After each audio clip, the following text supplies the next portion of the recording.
Hi, it's Jason. It is mid-April 2023 and I've got some bad news. I'm standing in front of my Fuyu Persimmon. I just started removing the nursery tape and grafting film from my grafts that I grafted back in January and February, and all signs pointed to success here. I have my Fuyu Persimmon and I have a Coffeecake scion on the left-hand side, and when I removed that nursery tape I realized the scion did not take. So if I get a little bit closer here, I'll show you my graft. I used a whip and tongue. I felt pretty confident about that graft. I cut it, the diameters were fairly even. I felt pretty confident about it, but it just didn't take. Now, I thought it did. If you notice here on this scion, I've got a bud right here where my finger is on the right-hand side. I've got another bud up here on the left-hand side, and those buds broke through the parafilm, and everything looked good until I removed the parafilm and realized that it was actually just the stored energy in that scion that was pushing out new growth. And once that stored energy ran out, my buds ran dry, they turned brown, and I realized I had a problem. So I want to show you what a successful graft looks like, or at least one right next door here that also uses a whip and tongue. This is a whip and tongue graft that I used on my Hyachia persimmon. This is a chocolate scion that I grafted at the exact same time, and you can see it is doing amazingly well.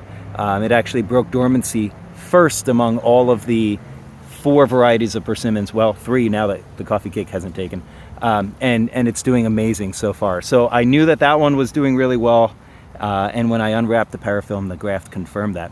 However, my chocolate scion, which requires Coffeecake as a pollinizer, is either going to have to wait until next year until I can do this again, or it's going to have to wait until maybe a few months from now, because I actually saved a little bit of this scion. This was twice as long when I received it from Fruitwood Nursery, and I cut half of it off and I saved it in the refrigerator. Now, it's been a couple months. It's been since January. I'm not sure if that refrigerated scion is still any good. I'm going to give it a try though. But this one right here, this is toast. This had all the promise in the world, but it just didn't want to take. So if I show you up close here, I will give you a little bit of what that looks like. That's way out of focus here, but you'll get the idea that the cut was fine, but it just never calloused over. I'm not quite sure why. I do have a hint though, or I do have a guess as to why it didn't work out. You'll notice that it is mid-April and this Fuyu persimmon hasn't woken up yet. The buds are swelling, it's on its way, but it has not woken up. So if the tree is still dormant, there's no juices flowing, and if you graft something on, you're not going to have that ability for the tree to sort of accept that scion or to accept that graft. And I'm pretty sure that's what happened in my case here. I think I just did this too early on in the season. I got a little greedy. If I pan down here and show you all my deciduous trees, these are all early ripening deciduous trees. I have peaches that will ripen in May, and they started breaking dormancy all the way back in January. So I was like, all right, I'm going to do it all in one shot, and I really didn't stop to think that this Fuyu just wasn't going to wake up early enough to accept that scion that I grafted back in January.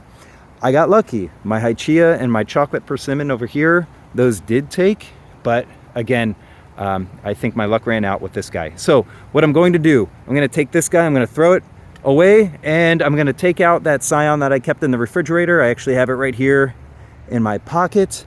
It has 2 buds on it.